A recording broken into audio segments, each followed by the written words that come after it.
Bueno, ya son las 11:10, así que vamos a dar inicio a Post-COVID World, el tema número 4, que es el impacto social del COVID en El Salvador. El día de hoy tenemos al doctor Romain Sivi. Muchas gracias por estar con nosotros y también muchas gracias a los que se van uniendo de la audiencia. Estamos muy emocionadas por tenerlo aquí. Y antes de comenzar, quisiéramos compartir con ustedes un video corto sobre el tema que vamos a hablar hoy.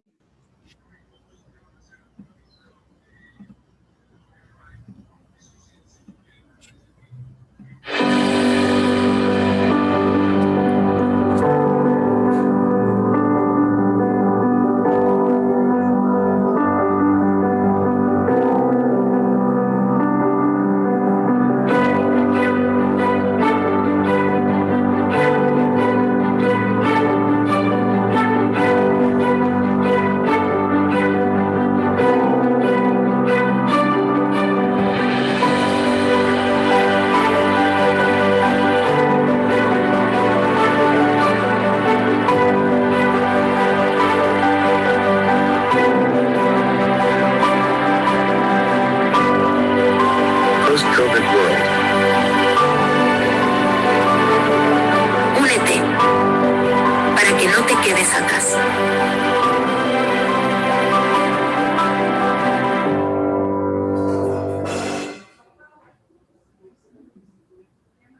Esperamos que les haya gustado y bueno, hoy sí vamos a dar inicio a nuestro cuarto tema con el doctor Sivi.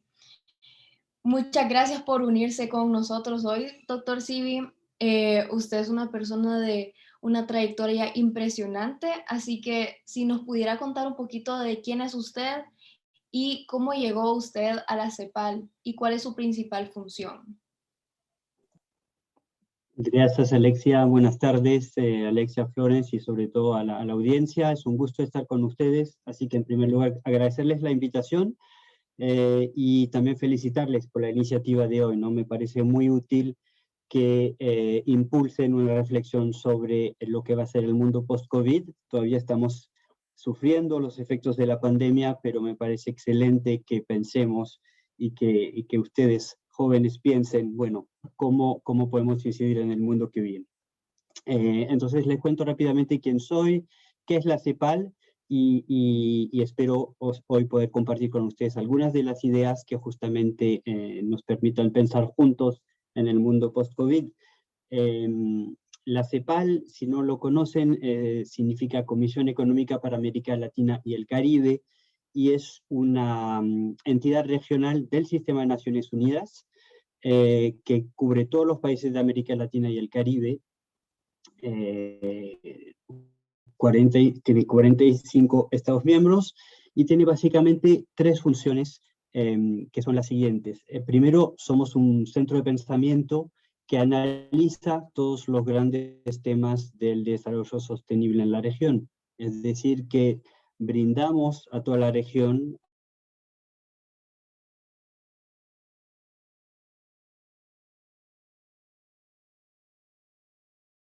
sobre qué pasa, las tendencias evolucionan cada año. Y ahí básicamente hacemos publicaciones, tenemos unas bases de datos abiertas donde justamente cualquiera, empezando por los estudiantes que tienen interés en los temas de desarrollo en la región, pueden acceder a estos datos. Y no solamente pueden acceder a estos datos, sino que pueden comparar cómo esos datos evolucionan entre un país y otro, son datos comparables. Entonces, primero, esa es nuestra primera función, un centro de pensamiento y de análisis de los temas del desarrollo.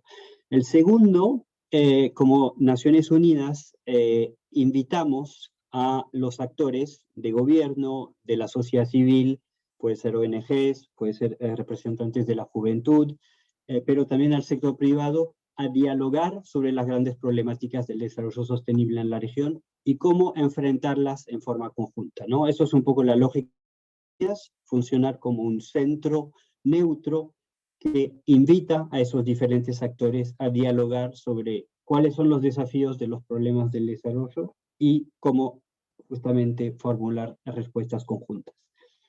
Y eso lo hacemos obviamente en formas sectorializadas, para discutir, por ejemplo, los problemas de empleo, o con otros los problemas de juventud, con otros los temas de tecnología, o directamente con todos para discutir de la Agenda 2030 y de los Objetivos de Desarrollo Sostenible, que son un poco nuestro norte. Y nuestra tercera función es trabajar en concreto con países en proyectos específicos donde justamente podamos incidir en las políticas públicas, pero también en las respuestas que otros actores puedan hacer a nivel local o a nivel nacional para responder a estos temas. Entonces les quería dar esa presentación general de CEPAL, pero obviamente puedo profundizar un poquito más. Y básicamente somos un bien público en la región, ¿no? Como es Naciones Unidas, todo nuestro trabajo es abierto, es disponible y es accesible a todos ustedes. Y mi función en particular en la CEPAL, soy el jefe de gabinete de quien es actualmente su secretaria ejecutiva, que es una señora de México, cuyo nombre es Alicia Bárcena, y que justamente lidera el trabajo de nuestra institución. Somos 500 personas, funcionarios de Naciones Unidas, que justamente trabajamos en los 3 temas que les acabo de mencionar. Esto en breve. Muchas gracias, doctor. De acuerdo a la CEPAL, ¿cuáles son las áreas sociales que han sido más gravemente impactadas en América Latina por el COVID? Bueno, gracias por la pregunta. A ver, si les parece, voy a compartir algunas láminas que preparé para ustedes, esperando que sean de utilidad, así que díganme por favor si lo pueden ver. Sí. A ver. Sí, lo vemos. Sí, pero me parece que esta no es porque no está mostrando la lámina. A ver, un segundito.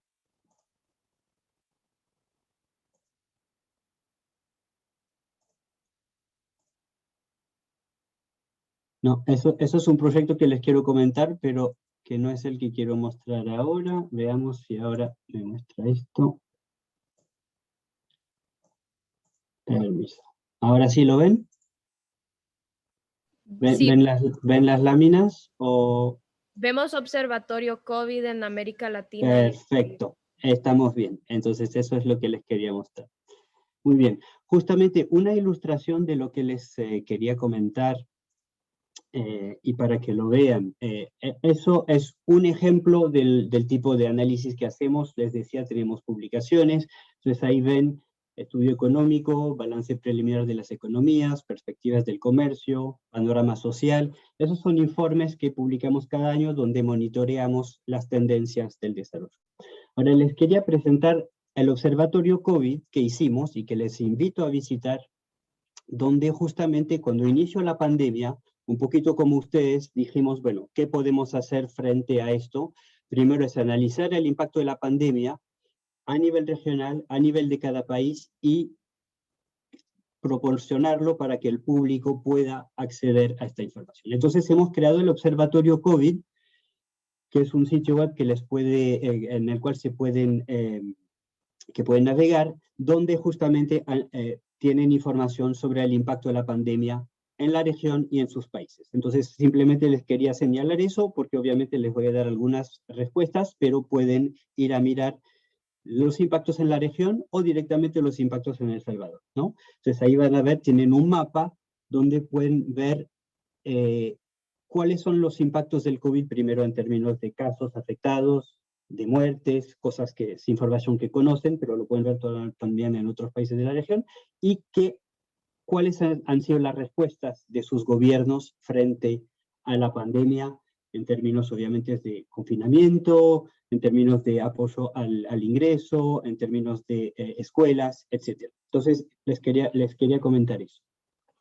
Y antes de responder a tu pregunta, Florence, que me parece excelente, quiero recordarles dónde estaba la región y dónde estábamos los países antes, ¿no?, de la pandemia, porque ya veníamos de una situación complicada en la región. Aquí lo tienen. Primero, hay varios países donde ya había tensiones sociales. No sé si saben, pero por ejemplo, la CEPAL, que tiene su sede en Chile, venía de muchos estallidos sociales vinculados justamente a los temas de la desigualdad que hay en el país, pero que hay en la región. Teníamos un bajo crecimiento económico. Hay un alto nivel de urbanización que lamentablemente ha sido un factor que acentuó mucho la propagación de la pandemia, en particular en los sectores más vulnerables. Y ya veníamos con una alta desigualdad, altos niveles de pobreza que afectaban en particular a las mujeres, a los jóvenes o a los sectores más vulnerables de la desigualdad, de la sociedad. Y el otro tema que ya venía siendo un desafío, que es un aspecto de la desigualdad, era la alta informalidad laboral, ¿no? En la región. Más de la mitad de la gente no tiene un contrato de trabajo formal, por lo cual depende de trabajo informal, lo que lo ha hecho aún más vulnerable frente a la pandemia, y sistemas de protección social y de salud muy fragmentados y también muy desiguales. Entonces, antes de responder a tu pregunta, quería recordarles que lamentablemente ya venían estos desafíos, ¿no? Y sobre estos desafíos se agrega la pandemia. Entonces, hoy, ¿dónde estamos, no? Nosotros desde CEPAL siempre decimos que América Latina y el Caribe ha sido de las regiones más afectadas del mundo en desarrollo. ¿Por qué? Porque en realidad, aunque tenemos el 8% de la población mundial, tenemos el 18% de los contagios y el 27% de todas las muertes, ¿no? Entonces, por eso consideramos que la región de América Latina y el Caribe ha recibido un impacto muy fuerte de la pandemia. Y ahí están los temas que les comentaba recién. La alta urbanización, somos de las regiones más urbanizadas del mundo, ha sido un factor más bien negativo, donde se ha propagado más el virus. Como les decía, el 80% de la población en general en América Latina vive en grandes urbes. El hacinamiento y la falta de acceso a servicios básicos también ha sido un factor que ha acentuado la propagación del virus, y los sistemas de salud fragmentados, ¿no? Entonces, aquí está el impacto, respondiendo a tu pregunta, Florence, de concretamente qué ha pasado en términos de impacto de la pandemia, primero en términos de salud y después les hablo en términos de pobreza. Hoy, esos son cifras del mes de marzo, 22,7 millones de casos, 700.000 muertes, y como les decía, desproporcionadamente afectados como América Latina y el Caribe si comparamos con otras regiones, ¿no? 8% de la población mundial, pero 27% de los casos. Y bueno, ¿cuáles han sido los factores de riesgo? Obviamente eso lo saben: edad, sexo, pero también cuanto más pobres, más vulnerabilidad al sistema. Y con respecto a los... eso está desagregado por país, si quieren, en el informe COVID. Y los sistemas de salud fragmentados, hay dos temas que quisiera mencionar que han sido importantes. El impacto del hacinamiento y de las medidas de restricción al movimiento, obviamente, han afectado en forma desproporcionada el 50% de los trabajadores que no tienen empleo formal, que no tenían seguro de ingreso, que no tenían seguro de desempleo, que no tenían acceso a sistemas de protección social formales y que por ende han tenido que seguir a buscar ingresos, por más que hubo medidas de ingresos de emergencia que los han mitigado. Entonces aquí tienen, y con eso termino de responder a tu pregunta, el impacto en pobreza y desigualdad, donde ven el salto muy fuerte que se ha hecho en pobreza, donde a pesar de eso hay que reconocer que los países sí han intervenido en forma rápida y han tomado medidas de emergencia, en particular de subsidio al ingreso. Entonces ahí ven el aumento de la pobreza en la región. En porcentajes de la población pasó el año pasado 30,5% de la población a 33,7% de la población, pero lo que nosotros hemos calculado es que es un aumento significativo, ¿no? Son básicamente 200 millones y 78 millones en extrema pobreza. Pero sin las medidas que han tomado los gobiernos habría sido un aumento aún mayor. Entonces es un aumento preocupante, dramático, que pone obviamente en riesgo el alcance de la meta del ODS 1, ¿no? Del Objetivo de Desarrollo Sostenible de Reducción de la Pobreza, pero que ha sido mitigado en parte por los gobiernos gracias a medidas de apoyo al ingreso. El problema hoy es, frente a esta segunda ola que está viviendo muchos países, cuánto más los países pueden subsidiar los ingresos.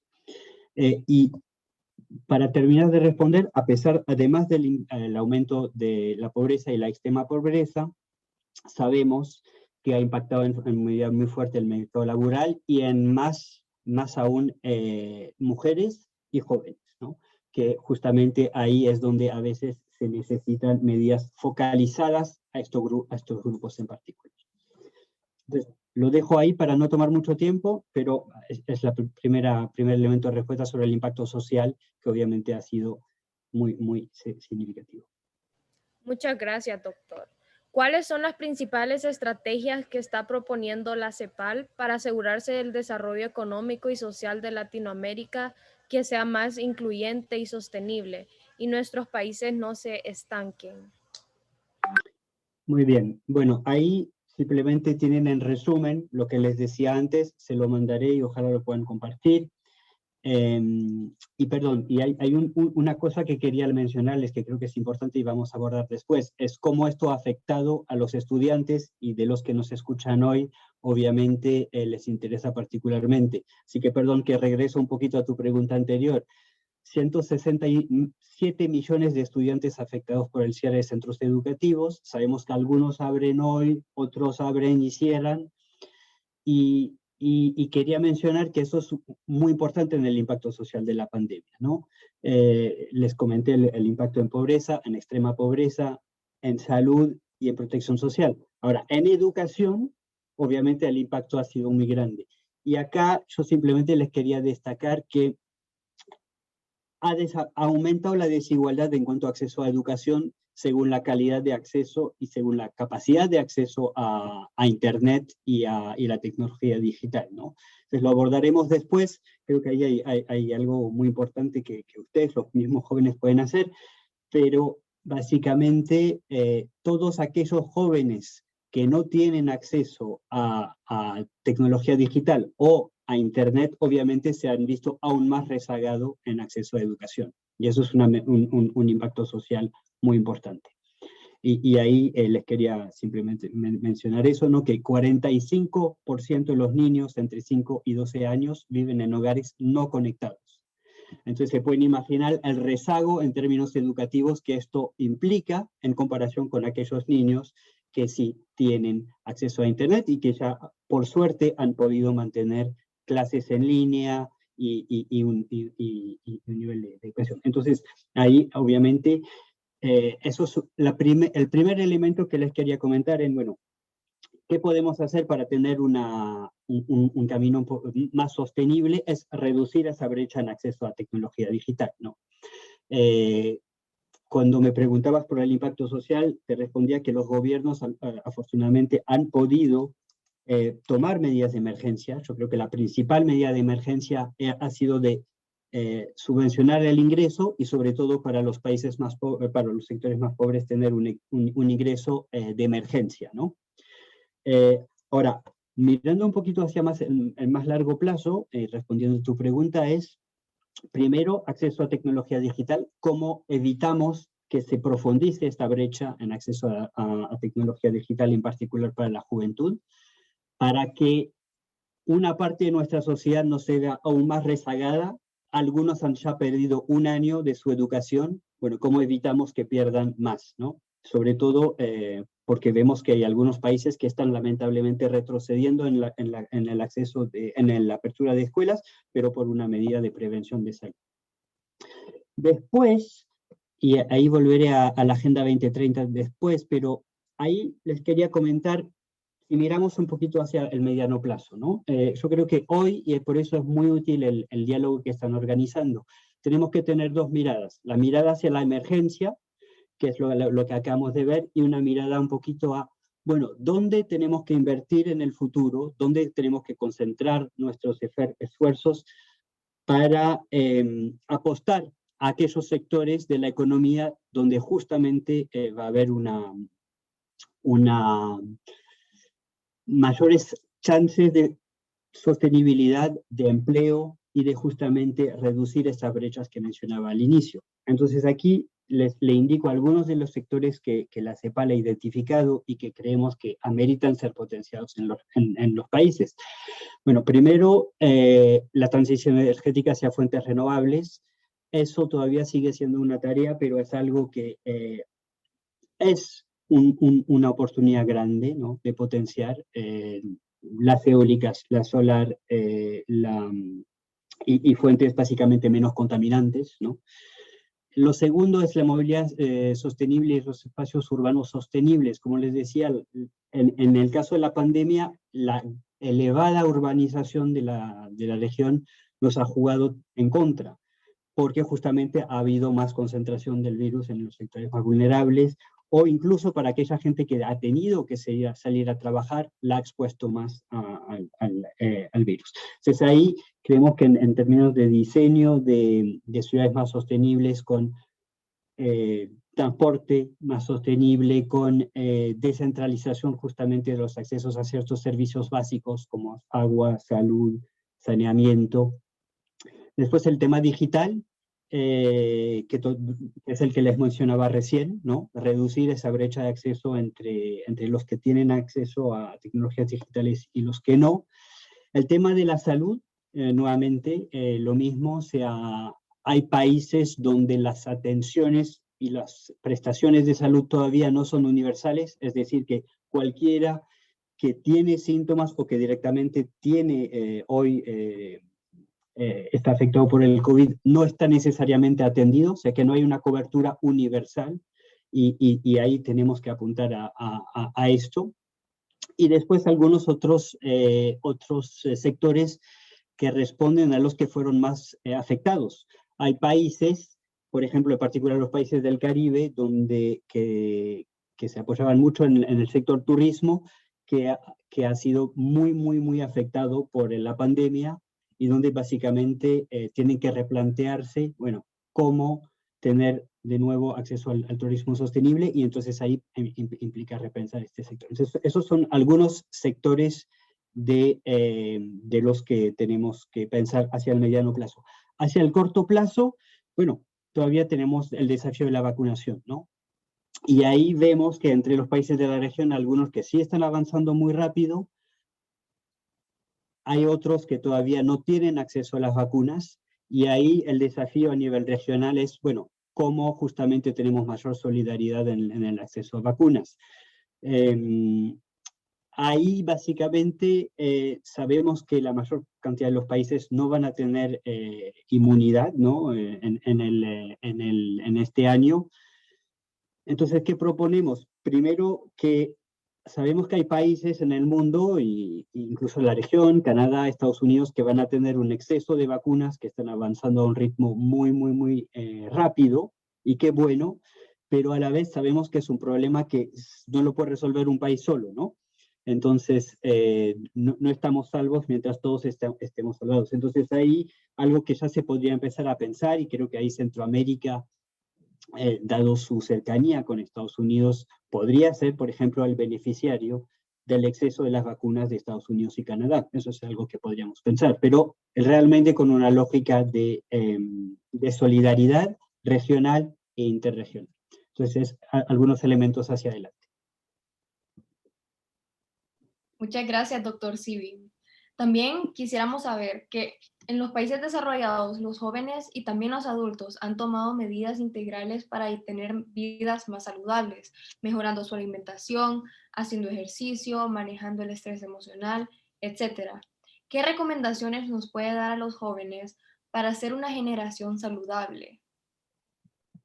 Bueno, muchas gracias, Alexia. Mira, ahí yo creo que hay algo que es una gran ventaja para ustedes, pero es una gran ventaja para la sociedad en general. Que ustedes, justamente los jóvenes, están muy familiarizados con lo que es esta Agenda 2030, ¿no? Y sus objetivos de desarrollo sostenible. Pero más que la agenda como tal, la agenda es, digamos, un acuerdo de los países de tener unas metas hacia 2030 de desarrollo sostenible. Yo creo que ustedes están, sobre todo, muy familiarizados y han incorporado lo que es la esencia de esta agenda. Es decir, que ustedes son conscientes que lo económico, lo social y lo ambiental no se pueden mirar separadamente, sino que es un todo. Y en realidad son ustedes mucho más conscientes que las otras generaciones. Entonces eso me parece que es algo del cual tienen que ser conscientes, porque muchas veces generaciones anteriores esto lo van a escuchar de su voz. Para ustedes es natural decir, ok, a ver, hay un problema que implica desde lo económico, que implica desde lo social, que implica desde lo ambiental, en lugar de mirarlos en forma separada.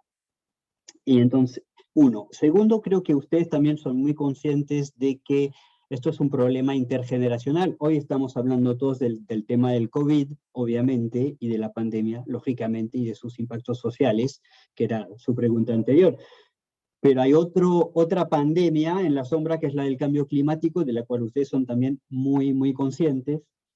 Entonces yo creo que lo primero que tienen que saber y recordar, y sobre todo recordar al resto de la sociedad, es que, bueno, no nos olvidemos de esto, ¿no? No es porque hay una crisis sanitaria gravísima que tenemos que perder de vista que está la crisis del cambio climático, y que hay que tener esa mirada integral sobre lo económico, lo social y lo ambiental. Cosa que las generaciones anteriores no necesariamente, a veces se olvidan, o cuando se concentran en el corto plazo se olvidan de estas medidas o objetivos de más mediano y largo plazo.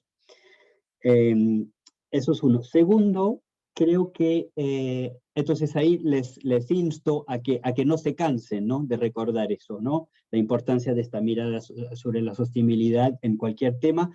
Y lo interesante es que lo pueden ver desde un problema a nivel local, en su comunidad, en su barrio, en su ciudad, pero también en su país o en la región. Y ahora les comento, les doy un par de ideas de cómo lo pueden potenciar. Lo otro es que creo que también ustedes son muy conscientes, y no necesariamente es el caso de las otras generaciones, que los problemas se van a resolver intergeneracionalmente. Es decir, que para resolver los problemas de la Agenda 2030, tienen que estar los mayores, tienen que estar los que están en este momento en posiciones de poder, tienen que estar los jóvenes, tenemos que estar todos. Uno. Entonces, por eso creo que las discusiones como las que ustedes hacen hoy son muy útiles, porque no sirve que lo hablen solamente los gobiernos solos, o que lo hablen solamente los mayores, o que lo hablen los jóvenes aisladamente, sino que hace falta que lo hablemos en conjunto. Y después es también necesario que el conjunto de actores también lo aborden juntos. Es decir, antes los gobiernos, incluso el propio Naciones Unidas, antes juntaban los gobiernos y los gobiernos dialogaban solos entre ellos de los problemas del desarrollo sostenible. Y en realidad no se pueden resolver si no involucramos al sector privado, si no involucramos a la sociedad civil, si no involucramos a representantes de grupos de mujeres o de jóvenes como ustedes. Y entonces ahí hay iniciativas que lo han entendido hace mucho tiempo, como lo es el Foro Económico Mundial, ¿no? Lo habrán escuchado nombrar. Si ven una reunión del Foro Económico Mundial, no hay un panel donde no haya un joven, una persona del sector privado, un gobierno, hombres y mujeres y gente de diferentes generaciones. Entonces, ojalá eso lo podamos replicar, y ojalá eso sea algo que ustedes también nos puedan recordar. Y ya está haciendo efecto en Naciones Unidas. Por ejemplo, ahora nosotros en CEPAL, bueno, nuestra directora es una mujer, la primera, pero también tratamos de que las discusiones que tenemos sobre la Agenda 2030 también tengan esa diversidad de miradas. Y yo creo que el tercer punto es que justamente ustedes, primero, también tienen un poco el tema del acceso a la tecnología embedded, ¿no? Lo tienen dentro de ustedes. Y gracias a eso pueden identificar soluciones locales o en sus comunidades que responden a problemas puntuales que ustedes tienen, pero que se pueden replicar a nivel de su país o seguramente a nivel de la región. Y les voy a comentar más adelante, cuando hablemos de la Agenda 2030, de una iniciativa que CEPAL, UNICEF están haciendo justamente con jóvenes de 15 a 19 años de toda la región, con propuestas innovadoras sobre la Agenda 2030. Muchas gracias, doctor Sivi. Bueno, también regresando al tema de la educación, El Salvador ha previsto abrir las escuelas este próximo 6 de abril. El mundo cambió a partir de la pandemia y se realizó que la educación se ha podido hacer a distancia, con ventajas y con desventajas. ¿Cómo sería el sistema educativo ideal y más eficiente en un futuro? Muchas gracias, Alexia. A ver, ahí vuelvo un poquito atrás, ¿no? Porque creo que, claro, estamos en un momento donde hay muchas cosas que se han antes que no van a volver a ser las mismas. En el mundo del trabajo, por ejemplo, sabemos que hay mucha gente que no necesariamente va a volver a sus empresas o a sus organizaciones como era antes, porque para los que tienen un trabajo y un trabajo formal, una de las lecciones positivas es cuán rápido nos hemos adaptado a este mundo virtual de teletrabajo o teleeducación. Entonces, para esa población no va a ser necesariamente necesario volver, por ejemplo, 5 días a la semana o a trabajar o a la escuela. A lo mejor hay lecciones aprendidas porque en muy poco tiempo los que tenemos acceso a tecnología nos hemos adaptado. Ahora, como les decía antes, para ir al tema de la educación, es un arma de doble filo, ¿no? Porque en el año que ha pasado ha profundizado las brechas de educación. Hay alumnos que sí han podido seguir con sus clases y otros que lamentablemente no.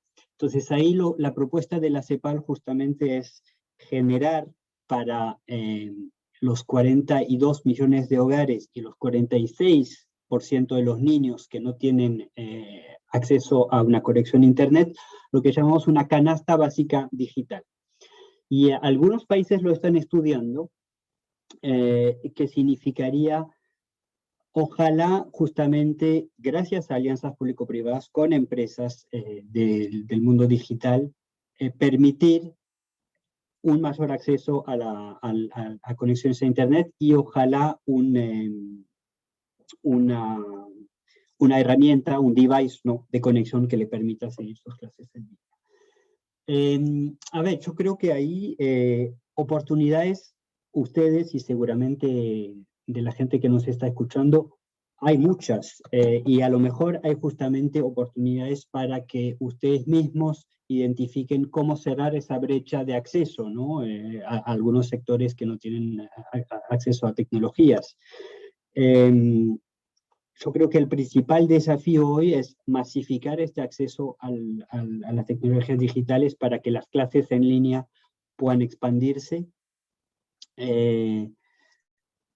Pero, como le decía, hay sectores de la población, en particular en zonas rurales o en zonas más afectadas, que no tienen ese acceso. Entonces ahí, ¿cómo universalizamos también el acceso a tecnologías digitales en la educación? Ahora, creo que también hay muchas oportunidades justamente para tener diálogos como el que estamos ahora, ¿no? Ustedes están en El Salvador, estoy en Chile, bueno, seguramente se pueden conectar con jóvenes o para ver determinados temas vinculados a la educación que están en otros países y justamente compartir sus experiencias. Por ejemplo, este mismo seminario, o si ustedes han identificado en sus colegios, escuelas, clases o materias, formas innovadoras de estudiar, bueno, a lo mejor sería útil que otras partes de El Salvador, otras partes de la región se enteren y digan, ah, mira, lo que están haciendo en El Salvador, eso lo podríamos replicar en Perú o en Bolivia o en otras partes de Centroamérica, ¿no? Entonces ahí creo que hay una potencial importante. Muchas gracias, doctor Sivi. Por último, la CEPAL tiene como objetivo cumplir los 17 Objetivos de Desarrollo Sostenible. Quisiéramos saber por qué son tan importantes los ODS y cuáles 3 recomendaciones prácticas recomienda para que la juventud de El Salvador pueda contribuir activamente al logro de estas metas. Muy bien, por supuesto. Entonces, bueno, les comenté un poquito de la agenda, más que nada desde la perspectiva de la juventud, porque, insisto, creo que ustedes han incorporado los principios de la agenda, ¿no? La agenda obviamente es aspiracional, tiene estos 17 objetivos que queremos alcanzar hacia 2030, que hoy lamentablemente algunos están en retroceso, como les voy a mostrar ahora, pero la hoja de ruta está hacia ahí donde queremos estar. Y tal vez no estaremos en 2030, estaremos en 2035, pero hacia ahí queremos estar. Pero, insisto, más que una agenda solamente de metas y objetivos, es una una agenda de, bueno, cómo concebimos el mundo de forma distinta, ¿no? Con esta mirada integrada entre lo económico, lo social y lo ambiental. Y un poco con la igualdad en el centro. Entonces ahí, primero, sobre cómo ustedes pueden acercarse más y contribuir más a la agenda, además de lo que les acabo de plantear, que es el hecho de que ustedes ya la consideran como una hoja de ruta. Primero, todos los países de la región, desde 2015 han establecido mecanismos para seguir la agenda a nivel nacional, ¿no? Entonces ahí tienen un mapa donde justamente ahí el esquema varía de un país a otro, a veces está con presidencia de la República, a veces están con los ministerios de desarrollo social, a veces están con otras entidades del gobierno. Pero lo interesante es que justamente participen de estos mecanismos, ¿no? Es decir, bueno, sí, nosotros como juventud queremos una voz en el Mecanismo Nacional de Seguimiento de la Agenda 2030. No sé si ustedes saben, pero los países de la región cada mes de julio van a la sede de Naciones Unidas, bueno, ahora no van, sino que lo hacen virtualmente porque no se puede viajar, y reportan y dicen, bueno, así va El Salvador en el cumplimiento de la meta, en pobreza estamos así, en juventud estamos así, etc. Bueno, cuando preparan este informe que van a reportar a Naciones Unidas, nuevamente lo más importante es que escuchen sus voces de decir, bueno, así lo vemos desde la juventud, ¿no? Esto significa la Agenda 2030 para nosotros, creemos que desde El Salvador podríamos hacerlo así, asá, incluso en El Salvador seguramente hay diferencias entre lo que es una meta a nivel nacional y lo que puede ser en diferentes partes del territorio, y ustedes justamente eso lo están viendo. Entonces, la primera recomendación es que participen en estos mecanismos nacionales. Ahora no lo tengo exactamente en mente, pero bueno, El Salvador tiene su mecanismo. Después, justamente, y eso lo hemos presentado la semana pasada, nosotros en CEPAL, todos los meses de abril, convocamos lo que llamamos el Foro de los Países de América Latina y el Caribe sobre Desarrollo Sostenible. Acaba de tener lugar la semana pasada y si les interesa, con mucho gusto les comparto el informe que presentamos. Y ahí justamente nosotros invitamos a gobiernos, al sector privado, a la sociedad civil, a la academia, y hay una voz justamente para la juventud. Entonces, yo les decía anteriormente, ustedes tienen una voz a nivel nacional, pueden participar en el Mecanismo Nacional de Seguimiento de la Agenda 2030, pero también lo pueden hacer a nivel regional. Entonces, por ejemplo, si hay una agrupación de jóvenes para la Agenda 2030, bueno, pueden dialogar con otras agrupaciones de la región que hacen lo mismo. Ahí les doy un poquito una mirada sobre cómo estamos a nivel regional con la Agenda 2030. Después, con más tiempo, sería interesante ver cómo estamos a nivel de El Salvador. Pero obviamente, como les decía y como era de esperar, lamentablemente la pandemia nos ha hecho retroceder en algunas de las 17 metas, ¿no? Entonces, tenemos 17 metas y, como saben, 231 indicadores. Entonces, en algunas de las metas estamos bien, de hecho las hemos alcanzado. Por ejemplo, acá les pongo algunos: acceso a electricidad, la tasa de mortalidad de los menores de 5 años, la matrícula de educación superior. Entonces, esos son buenas noticias, ahí hemos alcanzado la meta. Después hay otros objetivos donde estamos en una tendencia, pero no es suficiente para alcanzar la meta de aquí a 2030 y es probable incluso que la pandemia nos haga retroceder más. Y ahí les tomo un ejemplo concreto, que es el tema de la alimentación y la nutrición. ¿Qué ha pasado con la pandemia? Al caer el ingreso, mucha gente lamentablemente no ha podido tener los ingresos suficientes para un acceso a una alimentación de calidad. Y de hecho nosotros en julio del año pasado alertamos sobre una posible crisis de nutrición, en particular para los sectores más pobres y para aquellos niños y niñas que viven en sectores más pobres.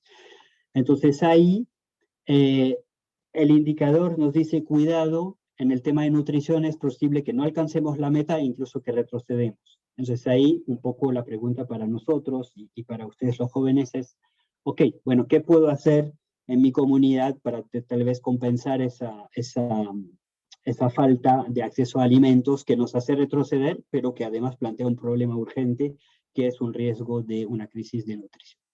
Y después están aquellos objetivos de desarrollo sostenible de la Agenda 2030 que están directamente en retroceso, y ahí que llaman a las medidas más de emergencia que les mencionaba al principio. La más preocupante es la del empleo. Obviamente el desempleo ha crecido mucho. Esa es la meta 8, ¿no? El objetivo 8, que ha crecido mucho, tanto para empleos formales, en el cual, en el mejor de los casos, los empleados pueden acceder a un ingreso de emergencia o una medida de protección social, pero lamentablemente en el caso de los empleos informales no tienen eso, y ahí entonces tenemos el riesgo de que el año pasado, cuando volvamos a medir este objetivo, estemos mucho peor que el año pasado. Y ahí les quiero comentar, para terminar, un proyecto que es que se llama Concausa. No sé si lo ven. No, no vemos. No lo ven. Entonces, bueno, a lo mejor tengo que compartir otra parte de mi screen. Entonces, a ver si lo ven ahora. ¿Ahora sí? Sí, ahí está. Perfecto. Entonces, ese es un proyecto que espero que les guste y que va directamente, justamente, orientado a la Agenda 2030 desde la juventud. Esto es un proyecto que estamos haciendo con UNICEF y con una organización, una ONG que está presente en toda América Latina, que se llama Concausa. La venimos haciendo hace 4 años. Y básicamente cada año hacemos una convocatoria para que estudiantes de colegios de la región hagan visibles sus proyectos para lograr la Agenda 2030 a nivel de su colegio o de su comunidad. Y lo que hacemos es seleccionar a los mejores. En general hay como, supongamos, 500 propuestas cada año. A los 30 proyectos ganadores los invitamos, cuando se pueda viajar, pero así se hacía en años anteriores, a que vengan a Santiago una semana y que justamente compartan sus proyectos con jóvenes de otros países de la región. Entonces vienen durante una semana a Chile. Probablemente lo podamos hacer en línea este año para que más jóvenes puedan tener acceso. Y entonces comparten. Bueno, yo para abordar el tema de la violencia en mi barrio, en San Salvador, he desarrollado una app y he desarrollado un mecanismo de alerta en el colegio, que es niños y niñas en Argentina que trabajan sobre la prevención del embarazo adolescente. Niños y niñas en Perú que trabajan sobre qué pasa con los niños cuyos padres están encarcelados, y así sucesivamente. Y entonces ahí les invito a que postulen. Yo podré compartir con ustedes el anuncio cuando lo lancemos. Ya ahora tenemos una base de datos, creo que de unos 300 proyectos, y justamente hemos creado una red, que ahora es una red virtual, donde los jóvenes de la región comparten sus proyectos y tratan de hacerlos escalar en toda la región. Entonces yo les voy a compartir el link, pero les invito a que miren los proyectos que existen. Van a ver que en realidad, afortunadamente, iniciativas como la de ustedes hoy, hay muchas, y es bueno que justamente se circulen, se socialicen y que puedan compartir experiencias entre un país y otro, porque a veces una iniciativa muy concreta en una comunidad, bueno, se puede replicar en su país o se puede replicar en toda la región. Y a eso tenemos que apuntar, y por eso me parece tan valioso el diálogo que ustedes están invitando hoy. Muchas gracias, doctor. Tenemos una pregunta del Q&A, que es: el Ministerio de Educación acaba de declarar el retorno opcional de clases este 6 de abril. ¿Cuál es su opinión sobre esto, tomando en cuenta que los estudiantes y profesores no están aún vacunados, pero que también muchos estudiantes no tienen acceso a conectividad digital? Claro, exactamente. Y ahí está el dilema que estábamos mencionando antes. A ver, bueno, en los países donde la tasa de vacunación es alta y donde el acceso a vacunas es razonable. Uno de ellos en este momento es Chile. Obviamente, ¿qué han hecho? Han hecho de que los profesores sea una población prioritaria de las vacunas, ¿no? Y de hecho, los profesores en Chile creo que casi el 100% está vacunado, lo cual garantiza cierta seguridad para los jóvenes y menor exposición. Ahora, eso y después hablo de los países donde lamentablemente el acceso a vacunas está dilatado o no tan alto. Entonces, en estos países sabemos que las escuelas han abierto, es positivo, pero ¿qué pasa? Muchas veces no es que volvemos el 6 de abril y volvimos, sino que a veces volvemos, pero se retrocede. De hecho, en Chile los colegios empezaron hace 2 semanas y este fin de semana todo va a volver a cerrar de nuevo porque los contagios están en aumento. Entonces ahí creo que durante un tiempo vamos a tener que estar probablemente en un esquema dual, ¿no? Un poco presencial, un poquito virtual de nuevo, pero obviamente es muy positivo siempre y cuando las condiciones de salud estén dadas, volver al colegio. Bueno, primero a ustedes que han estado encerrados un año para volver a juntarse, intercambiar y poder tener el contacto con sus compañeros, pero yo creo que tenemos que tener cuidado que no va a ser un regreso normal, sino que va a ser un regreso gradual y que a veces vamos a retroceder, a veces vamos a volver. Después, para aquellos países donde justamente el acceso a vacunas es muy limitado, bueno, justamente tener claro que los profesores tienen que ser un target prioritario de la vacunación. La educación es un bien público, entonces obviamente haciendo eso permitimos o maximizamos las chances de que los chicos puedan volver al colegio. Y cuando no se pueda volver, porque como les decía, hay muchos riesgos, por más que la intención de los gobiernos, y está muy bien, es volver a abrir los colegios, bueno, justamente ahí está el tema de cómo reducimos la brecha de acceso a tecnologías, ¿no? que nos están haciendo en la pregunta. Y ahí, como les decía, nosotros tenemos una propuesta que es esa canasta básica digital, que sería un laptop o un device para aquellos sectores que no hoy tienen acceso a eso, y obviamente ojalá masificar lo más que se pueda el acceso a Internet.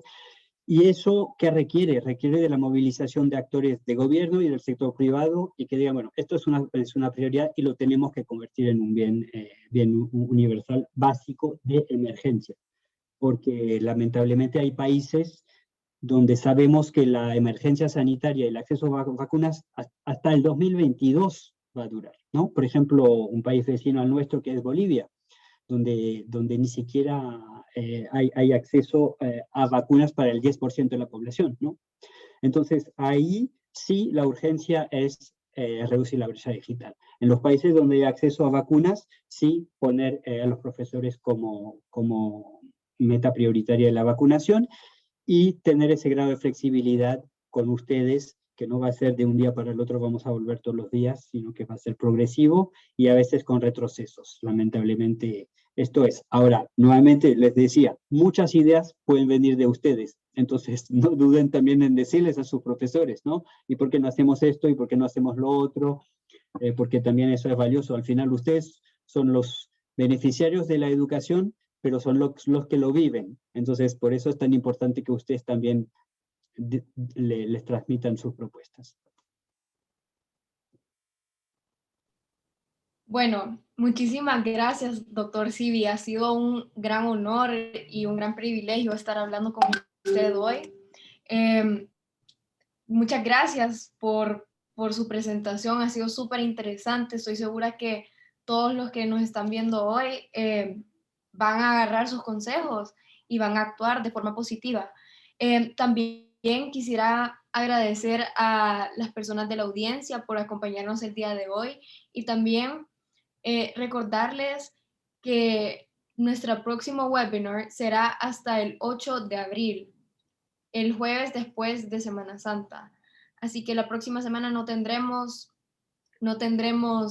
webinar. Y el tema número 5 será la innovación y tecnología para el beneficio de la sociedad con el señor Luis Adrián Salazar Solís. Muchísimas gracias a todos por unirse y también les compartiremos el YouTube channel para que puedan ver la grabación de este webinar súper interesante. Muchísimas gracias, señor Sibi. Muchas gracias a ustedes y saludo a todas y todos que nos están escuchando. Ha sido un gusto y por cualquier pregunta que quieran que responda más adelante, no duden en hacérmela llegar. Muchas gracias, doctor Sibi. Gracias. Gracias a ustedes. Gracias.